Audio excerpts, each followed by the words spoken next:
ብዙ ጊዜ በርካታ ሰዎች የሚጠይቁ ምንድነው የወተት ላሞች አዋጭነት እንዴት ነው ይላሉ። ለምሳሌ እነዚህ ላሞች እስኪ እንያቸው፣ ሰውነታቸው፣ ፊዚካል አቀማመጣቸው፣ ቁመናቸው፣ የአጥንት አቀማመጣቸው፣ የአጥንት ርዝመታቸው፣ እርምጃቸው በተለይ እንደዚህ አይነት እርባታ ላይ በራሳቸው እበት ላይ በሚተኙበት ወቅት ምን ይሆናል? ለተለያየ የጥፍር በሽታ አይጋለጡ። ላሞች እንደ ቁመታቸው እንደ ሰውነታቸው የወተት መጠናቸው የተለያየ ነው። ስለዚህ ምን ይሆናል? የወተት ላሞች ወተታቸው እንዲጨምር በተለይ ደግሞ የሆልስቲን ፍሪጂያኖች ተመጣጣኝ አመጋገብ መስጠት ተገቢ ነው። ለምሳሌ መጀመሪያ ላይ በቂ ጥራት ያለው መኖ፣ ሻካራ መኖ ከዚህ ውስጥ ምን አለን? አንደኛው ነው ዋናው አረንጓዴ ሳር እንደ አልፋ ናፒየር፣ የበቆሎ ሰሌ፣ ጥራት ያለው ደረቅ ሳር። ጥራት ያለው ደረቅ ሳር ማለት ላሞች በደንብ አድርገው የሚበሉት በደንብ የሚያመነዝሁት ከዛ ከቀረበላቸው ደረቅ ሳር ላይ ምንም የማይተውት ማለት ነው። ሁለተኛ ላይ ደግሞ ኃይል ሰጪ ምግቦች ይጨምሩ።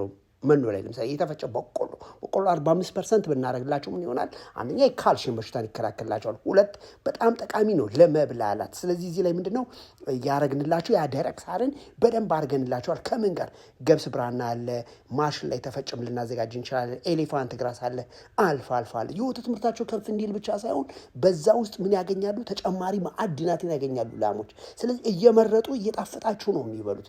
ሶስተኛ ላይ ደግሞ ምን አለ? ፕሮቲን ያላቸው መኖች እንደ ኑግ፣ ፋጉሎ፣ ሶያ፣ ጥጥ፣ የቢራ ተረፈ ምርት እነዚህ በሙሉ በጣም ወሳኝ ናቸው። አንደኛ ማን ብያቸዋለሁ?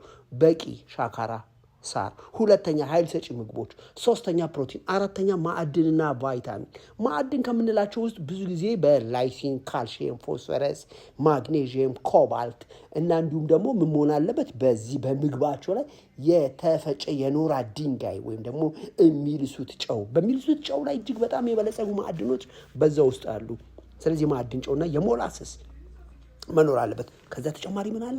ከበሉ በኋላ በየትኛውም ወገን ሁለት እርምጃ በተራመዱ ቁጥር ምን ማግኘት አለባቸው? በቂና ንጹህ ውሃ ማግኘት አለባቸው። ላሞች በቂ ውሃ ባገኙ ቁጥር የወተት ምርታቸው በከፍተኛ ሁኔታ እንዲጨምር ያደርጋቸዋል። መመገቢያ ሰዓታቸው ላይ በፈለጉት ሰዓት ላይ በየትኛው መንገድ ዞር ባሉ ቁጥር ልክ ምግብ እንደሚበሉት በቂ ውሃ ደግሞ ማግኘት መቻል አለባቸው። ብዙ ሰዎች ደረቅ ሳር ጥቅም ያለው አይመስሉም። ለላሞች ግን ደረቅ ሳር ያለው ጥቅም ምንድነው? የወተት ምርትን፣ የጤና ሁኔታና የመራቢያ ሙቀትን ያሻሽልላቸዋል። ምን? ደረቅ ሳር የወተት ምርትን ይጨምራል ስንል ጥራት ያለው ደረቅ ሳር እና በቂ ኃይል በውስጡ ፕሮቲን ያለው መሆን አለበት።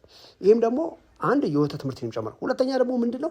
በጨጓራ የመጀመሪያ ሆዱ ውስጥ ጠቃሚ ማይክሮ ኦርጋኒዝሞች አሉ፣ እንዲራቡ ያደርጋል። እነዚህ ማይክሮቢያኖች የወተት ላሞች የተመገቡትን መኖን በደንብ በመፈጨት ለወተት ምርት የሚያስፈልገውን ኃይል እንዲያመነጭ ያደርጋል። ላሞች ጥሩ ወተትን በዚህ ጊዜ ምን ያደርጋሉ? ይሰጣሉ። በሶስተኛ ወይም ደግሞ ቢ ላይ ምን አለናል? ደረቅ ሳር የወተት ላሞች ሆድን ጤና ይጠብቅላቸዋል። ደረቅ ሳር ምን አለው በውስጡ? በቂ ፋይበር አለ። የምራቅን ማመንጨት ሂደትን ይጨምርላቸዋል። እነሱ ደረቁን ሳር ባላመጡ ቁጥር ምን ያደርጋሉ? የምራቅ እጢዎቻቸው ያመነጫሉ። ያ ማመንጨት ደግሞ ምን ይሆናል? በሰውነታችሁ ውስጥ ያሉት ጤናማ ሂደቶች በሙሉ በደንብ እንዲካሄዱ ያደርጋል። እንዲሁም ደግሞ የሆድ አሲድ እንዳይከሰት ያደርጋል። ስለዚህ ምን መሆን አለበት? ላሞችም ብዙ ጊዜ ምን ማድረግ መቻል አለብን? ደረቅ ሳር መስጠት። ያ ደረቅ ሳር በደንብ ባላመጡ ቁጥር ሰውነታቸው ምን ይሆናል? ይህን ሁሉ ነገር ይከታተልልናል። የወተት ስብን በደንብ ይጠብቃል። አንዳንድ ላሞች ምን አላቸው? ወተታቸው ቀጭን ይሆናል። አንዳንድ ላሞች ደግሞ ምን አለው? ወተታቸው ወፍራም ይሆናል። ስለዚህ ይሄ ከምን ይመጣል? ደረቅ ሳር በሰውነታቸው ውስጥ እጅግ በጣም አስፈላጊ ነው። ሌላው ምን? ጥራት ያለው ሳር በጨጓራ ውስጥ አሲቲክ አሲድ እንዲፈጠር ያደርጋል። ይህ ደግሞ ለወተት ስብ መፈጠር አስፈላጊ ነው። ቅድም ብያቸዋለሁ። አንዳንድ ጊዜ የወተት ላሞች ወተታቸው ምንድን ነው? ወፍራም ነው። አንዳንዶቹ ደግሞ ቀጭን። ለዚህ ሁሉ ትልቁን አስተዋጽኦ የሚያደርገው ምንድን ነው? ደረቅ ሳር። የወተት ላሞች ክብደትን ባሉበት ያቆያል። ክብደታቸው እንዳይወርድ ያደርጋቸዋል። ማን? ደረቅ ሳር። ላሞች ሲታለቡ የሰውነት ክብደት እንዳይቀንስ ይረዳቸዋል። ላሞች በተለይ ከፍተኛ ወተትን በሚታለቡበት ደግሞ ድካም እንዳይሰማቸው ቦዲያቸው ባለበት እንዲጠበቅ ያደርጋል። ላሞች ዘር አሊዝም ሲሉ በቂ የተመጣጠነ ደረቅ ሳር መስጠት የመራቢያን አቅም ያሻሽላል። ይሄ በቃ ፊዚዮሎጂ ነው። ስለዚህ ሁልጊዜ መስጠት አለብን። ላሞቻችንን የውስጥ ጥገኛ የትላትል ማስወገጃ ከሰጠናቸው በኋላ አመጋገባቸውን በደንብ ካስተካከልን በኋላ በቂ ንጹህ ቤት ካዘጋጀንላቸው በኋላ ደረቅ ሳርን መስጠት ምን ያደርጋል ማለት ነው? ይህን ነገር እንዳይከሰት ያደርጋል። ላሞች ከወለዱ 60 ቀናቸው እስከ 75ኛ ቀናቸው ዘር መያዝ መቻል አለባቸው። አለበለዚያ ፕሮዳክሽናችን፣ ጤናችን ከነሱ ማግኘት የሚገባን የወሊድ የጥጃዎች ጥቅም የወተት ጥቅም በጣም የጎደለ ይሆናል። ያ ደግሞ ፋርማችን ውጤታማ እንዳይሆን ያደርጋል። ስለዚህ እንደዚህ ነገሮችን በደንብ መስጠት እርባታችን የተሻለ እንዲሆን ያደርጋል። በተለይ ደረቅ ሳር ውስጥ የመራባን አቅም ያሻሽላል ካልኳችሁ በውስጡ ምን አለው? ቫይታሚንና ማዕድናት ስለያዘ በጣም ለሰውነታቸው ምንድን ነው አስፈላጊ ነው። የኮርማ ፍላጎት እንዲያነሱ ያደርጋል። በውስጡ ምን አለው? ቫይታሚንና ማዕድናት ስላሉት ላሞች ዘር በዚህ ወቅት እንዲይዙ ሰውነታቸው እንዲያመነጭ ያደርጋል። ሰውነታቸው ምንድን ነው የመራባ አካላቸው ፍላጎታቸው ሰውነታቸው እንዲዘጋጅ ፈሳሽ ማሳየት፣ ወደ ሌላ ላም ላይ መውጣት፣ ምግብ መቀነስ፣ ምርት መቀነስ፣ መጮ፣ እነዚህ ነገሮች በሙሉ ኖርማል ፍላጎት ብቻ ሳይሆን ዘር ለመያዝ ዝግጁ የሚያደርገውን ፍላጎት እንዲያመነጩ ያደርጋል። በበሽታ የመያዝን ሁኔታ ይቀንሳል። የሩመን ችግሮችን ይቀንሳል። በጣም የምግብ መፈጨትን ደግሞ በጣም ይጨምራል። ላሞች የመከላከል አቅምንም ያሻሽላል። ላሞች በተለያየ በሽታ እንዳይጠቁ ምን ያደርግልናል? ይከላከልናል። ስለ ጥራት ያለው ሳር፣ አረንጓዴ ሳር፣ ጥሩ ሽታ ያለው፣ ሻጋታ የሌለው፣ ቅጠላቅጠሎቹ ለስላሳ፣ አቧራ የሌለው፣ ላሞች ሲመገቡት ደስተኛ የሚያደርግ ውሃና ንጹህ የሆነ ነገሮችን በደንብ መስጠት መቻል አለብን። በተለይ ውሃ ላይ ጥንቃቄ ማድረግ አለብን። አንድ የወተት ላም ቢያንስ 20 ሊትር የምትታለብ የወተት ላም ምን ያህል ውሃ ማግኘት ያለባት? ቢያንስ ከ80 እስከ 100 ሊትር ውሃ መጠጣት መቻል አለበት። እነዚህ በጣም ወሳኝ ናቸው። ስለዚህ ላሞቻችን ሁልጊዜ እያንዳንዳቸውን እንቅስቃሴ ማየት አለበት። በተለይ እንደዚህ አይነት ትላልቅ እርባታዎች ላይ ምንድነው የፀሐይ ብርሃን ለላሞች በጣም አስፈላጊ ነው። የፀሐይ ብርሃን ውስጥ ምን አለ? ከፍተኛ ቫይታሚን ዲ እንዲፈጠር በሰውነታችሁ ውስጥ ያደርጋል። ቫይታሚን ደግሞ ዲ ለላሞች የሰውነት አጥንት እንዲሁም ደግሞ ለጽንስ ጥንካሬ እንዲሁም ለተለያዩ ነገሮች በሽታን ለመከላከል በጣም አስፈላጊ ነው። ስለዚህ ሁልጊዜ ላሞቻችን ወደ ወተት አለባ ከመግባታችን በፊት ምን ማድረግ መቻል አለብን?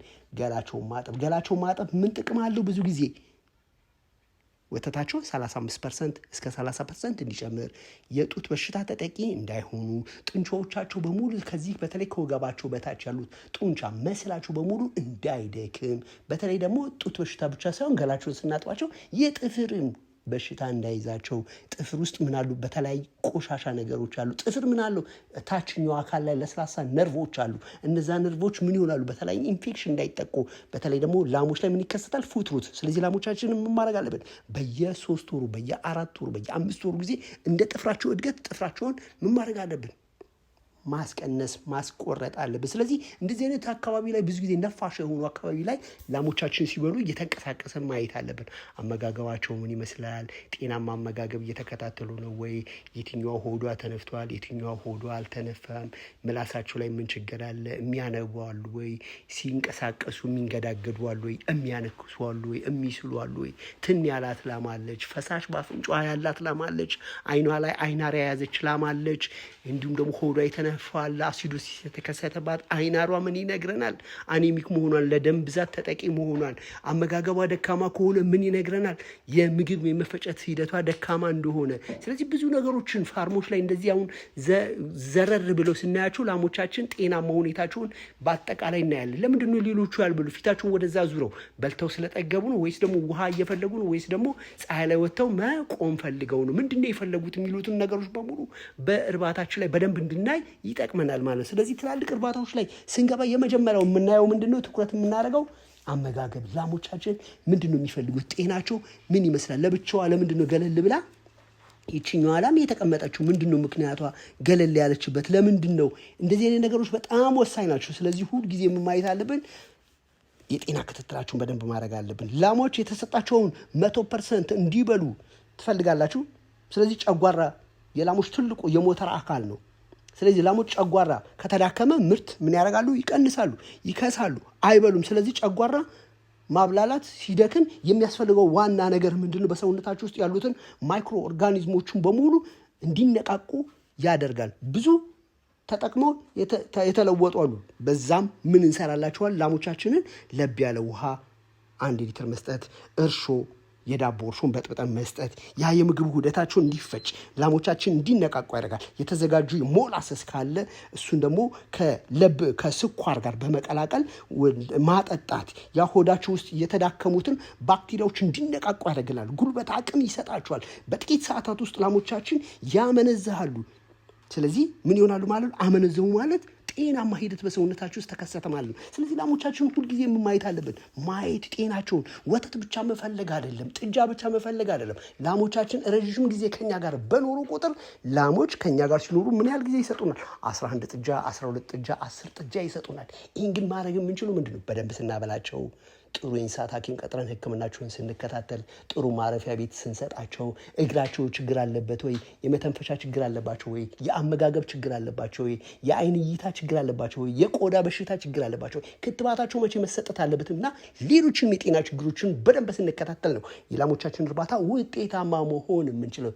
ይህም በተመለከተ እንግዲህ ለሚቀጥሉት 4 ቀን የወተት ላሞች እርባታና ስልጠና ወደኛ ማዕከል ብትመጡ ታገኛላችሁ። የኛ ስልጠና የራሱ ማንዋል አለው። ላሞችም በሽታ ያጠቃቸዋል። የወተት ምርታቸው እንዲጨምር እንዴት አድርገን መመገብ አለብን፣ መኖ አዘገጃጀት፣ ሌሎችንም ኃይሉ ቬት እንስሳት ሐኪም። አመሰግናለሁ።